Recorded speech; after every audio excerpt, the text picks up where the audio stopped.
মেহেকের আইবুড়ো ভাতের অনুষ্ঠানে গীতাকে মুখার্জি বাড়িতে আসার জন্য অনুরোধ করলো অগ্নিজিৎ মুখার্জি। হ্যাঁ বন্ধুরা, আপনারা ঠিক এমনটাই দেখতে পাবেন গীতা এলএলপি ধারাবাহিকের আজকের পর্বতে।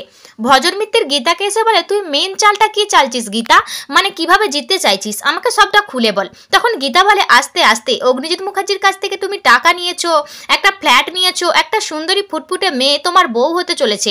অগ্নিজিৎ মুখার্জির এই অফারটা ছেড়ে কি তুমি আমার অফারটা নেবে? ভজন বলে, তুই কি বলতে চাইছিস, আমি কিছুই বুঝতে পারছি না। তখন গীতা দিয়াকে ডাকে আর বলে, আমি তোমার পিছনে লোক লাগিয়েছি ভজন মিত্তির, আজ থেকে দিয়া আমার হয়ে কাজ করবে। যাও, তুমি ফেঁসে গেছো, তুমি ন্যাপার কেসটায় ফেঁসে গেছো। এরপর ভজন মিত্তির অগ্নিজিৎ মুখার্জির কাছে গিয়ে বলে, স্যার ওই দিয়া আমাদের সমস্ত প্ল্যানের কথা গীতাকে সব বলে দিয়েছে।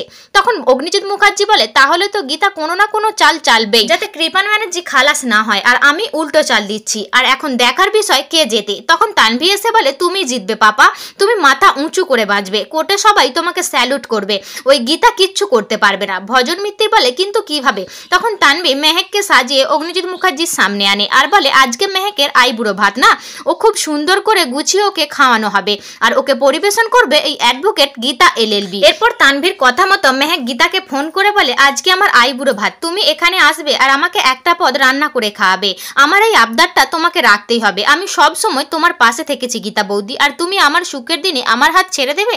তখন গীতা বলে, কিসের সুখের কথা বলছো তুমি মেহেক? তোমার বাবা তোমাকে ব্যবহার করে ওই কৃপান ব্যানার্জিকে বেকসুর খালাস করে আমাকে এই কেস থেকে সরাতে চাইছে। মেহেক বলে, আমি কিছু শুনতে চাই না, তুমি আজকে আমাদের বাড়িতে আসবে। গীতা বলে, বেশ আমি যাব, কিন্তু তোমার বাবাকে আমায় ফোন করে অনুরোধ করতে হবে। তখন মেহেক অগ্নিজিৎ মুখার্জিকে গীতার সাথে কথা বলতে বললে অগ্নিজিৎ মুখার্জি বলে, আমি গীতাকে অনুরোধ করতে পারবো না। মেহেক বলে, পাপা আমি তোমার জন্য বিষ পান করছি, আর তুমি আমার জন্য এটুকু করতে পারবে না? আমি চাই না তুমি উচ্চ আদালতে গিয়ে আমার গীতা বৌদির কাছে হেরে যাও। তখন অগ্নিজিৎ মুখার্জি সকলের কথা শুনে গীতাকে ফোন করে বলে, আমি তোমার কাছে অনুরোধ করছি, তুমি এই বাড়িতে এসো, আমার মেয়ের জন্য একটা পদ রান্না করে দাও। তো বন্ধুরা, ভিডিওটি কেমন লাগলো কমেন্ট করে জানাবে।